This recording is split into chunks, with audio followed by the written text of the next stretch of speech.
Hello guys, Indus academy पे आपका बहुत बहुत स्वागत है। मैं कपिल कंवरिया आज आपके सामने लेके आया हूँ दैट।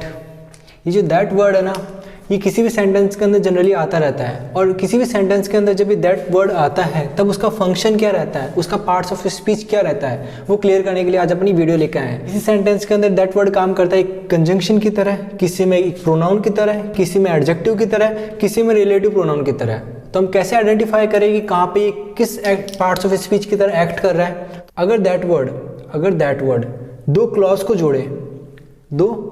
जोड़ने का काम करे किसी सेंटेंस में, तब ये कहलाएगा क्या? कंजंक्शन। ठीक है, दो क्लॉज को जोड़े तो ये क्या हो जाएगा? कंजंक्शन। अगर ये दैट वर्ड किसी सेंटेंस के अंदर क्या कर दे? सब्जेक्ट का काम कर दे या ऑब्जेक्ट का काम कर दे, सब्जेक्ट या ऑब्जेक्ट का काम कर दे, तो क्या हो जाएगा? ये प्रोनाउन। डी प्रोनाउन मीन्स है डेमोन्स्ट्रेटिव प्रोनाउन। डेमोन्स्ट्रेटिव को एक बार भूल भी जाओ तो ये एक प्रोनाउन है। सब्जेक्ट ऑब्जेक्ट का काम सेंटेंस में करे तो ये कहलाएगा प्रोनाउन। दो क्लॉज को जोड़े तो कंजंक्शन। नीचे आ जाते हैं। अगर दैट वर्ड किसी सेंटेंस के अंदर किसी नाउन या प्रोनाउन की विशेषता बताए तो ये कहलाएगा एक एडजेक्टिव। एडजेक्टिव भी कौन सा? Demonstrative adjective. वो बात की बात है, डेमोन्स्ट्रेटिव ये क्या है। ठीक है, अब देखो एक इसका यूज होता है रिलेटिव प्रोनाउन। दैट जब किसी सेंटेंस के अंदर प्रोनाउन प्लस कंजंक्शन दोनों का काम कर दे, इसका भी और इसका भी, तब वो कहलाता है रिलेटिव प्रोनाउन। क्या क्या करेगा? दो क्लॉज को जोड़ेगा भी और उस सेंटेंस उस क्लॉज के अंदर वो सब्जेक्ट या ऑब्जेक्ट का काम भी करेगा। ठीक है, रिलेटिव प्रोनाउन में क्या करेगा? कंजंक्शन प्लस प्रोनाउन दोनों का काम कर देगा।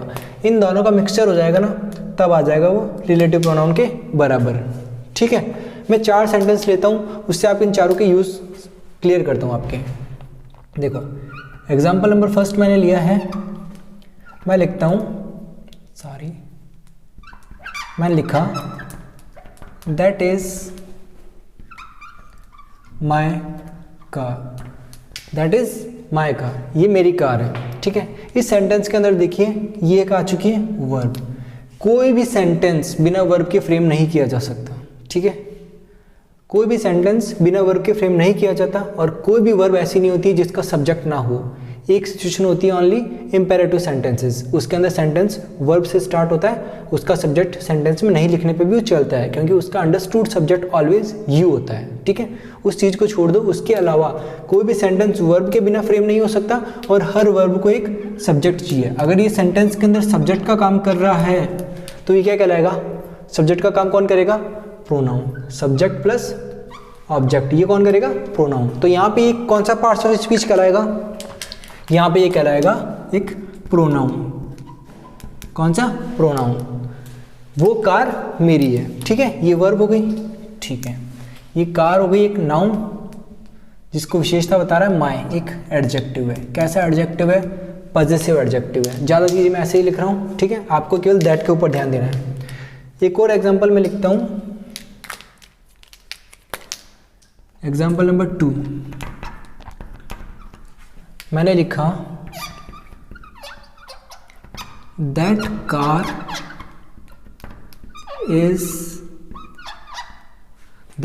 Is my car. एक बार सेंटेंस को देखिए, अगर मन में कोई क्वेश्चन आ रहा है तो 2 मिनट के लिए एक बार समझ लीजिए। ठीक है, that car is my car. इसके अंदर अगर अपन देखें, ये कार एक नाउन हो गई, ये एक वर्ब हो गई। वर्ब से पहले आ रहा है तो ये काम कर देगा नाउन सब्जेक्ट का। सब्जेक्ट आ चुकी है, वर्ब आ चुकी है। ठीक है, सब्जेक्ट और वर्ब दोनों आ चुके हैं इस सेंटेंस के अंदर, तो ये दैट वर्ड क्या काम करेगा? ये एक नाउन है, ये इस नाउन की विशेषता बता रहा है, और नाउन की विशेषता बताने वाले क्या कहलाते हैं? एडजेक्टिव। तो ये क्या हो जाएगा? Demonstrative adjective. एक क्वेश्चन मेरे को और पूछना था, अपने इसको पहचान लिए, ये प्रोनाउन होता है, यहाँ पे ये एडजेक्टिव। अगर किसी वर्ब से पहले आ रहा है और सब्जेक्ट का काम कर रहा है तो दैट कहलाएगा प्रोनाउन। किसी नाउन या प्रोनाउन की विशेषता बता रहा है तो दैट कहलाएगा एक एडजेक्टिव। ठीक है, एक एरर मैंने और दी सेंटेंस के अंदर, आप फाइंड आउट कर पा रहे हो इस एरर को? देखो मैंने लिखा है यहाँ पे that car is my car. ये एरर वैसे है नाउन और प्रोनाउन के ऊपर बेस। होता क्या है, नाउन कहता है कि उसका रिपीटेशन रोकने के लिए प्रोनाउन का यूज़ किया जाता है। तो यहाँ पे जो नाउन है कार, ये यहाँ पे एक सेंटेंस के अंदर वापस आ चुकी है। इसका रिपीटेशन अवॉइड करना है। इसका रिपीटेशन अवॉइड करने के लिए हम यूज़ करते हैं प्रोनाउन। तो एक ऐसा प्रोनाउन जो कि पोजीशन को भी ले ले और इस नाउन के रिपीटेशन को भी रोक ले। उसके लिए हमारे पास में है माइन। यहाँ पे क्या सही है, mine. That car is my car नहीं, दैट कार इज माइन। ये एक प्रोनाउन है जिसने नाउन के रिपीटेशन को अवॉइड कर दिया और माइन से पोजीशन भी शो हो रहा है उसका। ठीक है, एक मैं आपके सामने एक और एग्जांपल लिखता हूँ। एडजेक्टिव और प्रोनाउन क्लियर हो चुके हैं। ये सेंटेंस थोड़ा बड़ा होगा, ऐसे देखो, दीपक said that Lokesh had sent that romantic, ये रोमांटिक वर्ड लिखा हुआ है, रोमांटिक लिखा हुआ है, पता नहीं स्क्रीन में आ रहा है या नहीं आ रहा है।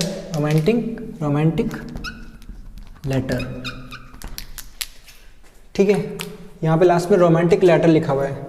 देखो थोड़ा लंबा सेंटेंस है, इसको अपन ब्रेक करते हैं। देखो मैं सारे पार्ट्स ऑफ स्पीच लिखूंगा तो कचरा हो जाएगा। यहाँ पे मैं केवल वर्ब और ये अपना जो दैट वर्ड आया है इसका लिखता हूँ कि कौन सा पार्ट्स ऑफ स्पीच है। देखो दीपक एक सब्जेक्ट हो गया, ये एक वर्ब हो गई, सब्जेक्ट और वर्ब का एक पेयर आ चुका है।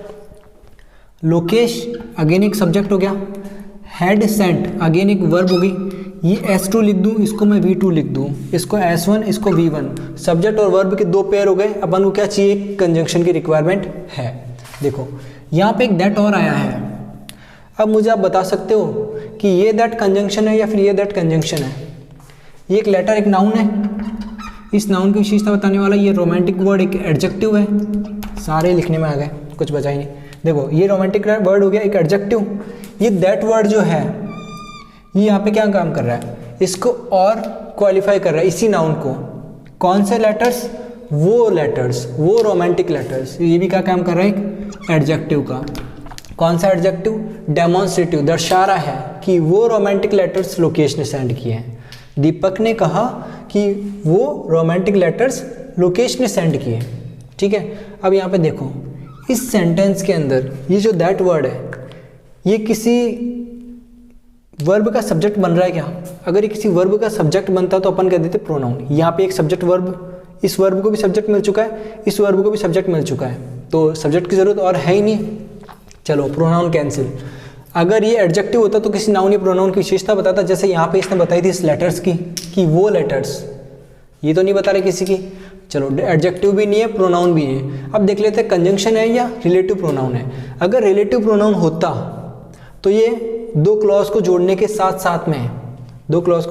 साथ में सब्जेक्ट या ऑब्जेक्ट का काम भी करता।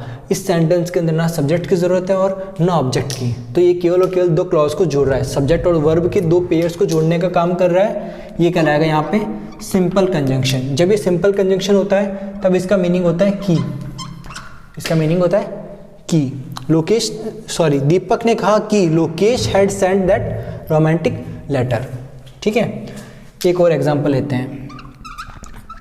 इसमें अपन रिलेटिव प्रोनाउन को डील करते हैं कि उसको कैसे फाइंड आउट करते हैं।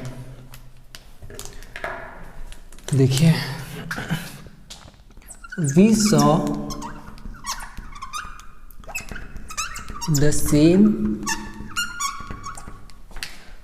The same boy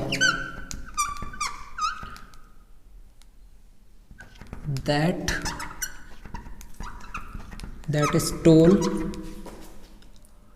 stole your wallet। ठीक है, हमने उसी लड़के को देखा है, सेम उसी लड़के को देखा है जिसने तुम्हारा पर्स चुराया था। देखो इस सेंटेंस के अंदर ये एक सब्जेक्ट आ चुका है, ये एक वर्ब आ चुकी है। ठीक है, द सेम बॉय ये हो चुका है इस वर्ब का object. We saw home the boy, same boy, the same boy, ये सेम वर्ड हो जाएगा एक एडजेक्टिव। ये तो अपन को सबको पता ही, आर्टिकल, इसको लिखने की जरूरत है नहीं। देखो इसके अंदर जो दैट वर्ड आया है ये किसी नाउन या प्रोनाउन की विशेषता बताता तो हो जाता एडजेक्टिव हो जाता। किसी वर्ब का सब्जेक्ट बनता तो ये प्रोनाउन कहलाता। प्रोनाउन और एडजेक्टिव तो नहीं है। अब आई बात कंजंक्शन की और रिलेटिव प्रोनाउन की। जब ये कंजंक्शन होगा तो दो पेयर्स को जोड़ेगा, सब्जेक्ट और वर्ब के दो पेयर को जोड़ेगा, दो क्लॉज को जोड़ेगा तो ये कंजंक्शन कहलाएगा। अब इसके अंदर अगर अपन देखें, यहाँ पे एक वर्ब आ रही है स्टोल, एक सब्जेक्ट वर्ब का पेयर यहाँ हो चुका था, यहाँ पे एक वर्ब और आई है, मैंने लिख दिया V2, वर्ब नंबर 2। एक सब्जेक्ट वर्ब का पेयर ये रहा, एक वर्ब तो ये रही, इसको एक सब्जेक्ट चाहिए।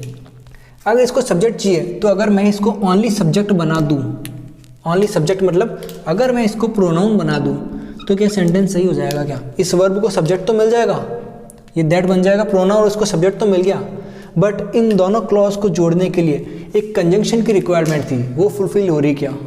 नहीं हो रही है।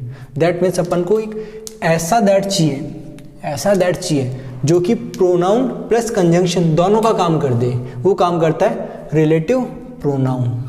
We saw the same boy, जिसने या जो, जिसने या जो, यहाँ पे इसका मीनिंग जिसने ज़्यादा बेटर है, जिसने तुम्हारा पर्स चुराया था। ठीक है, तो यहाँ पे क्या है? प्रोनाउन ना होके क्या कहेगा?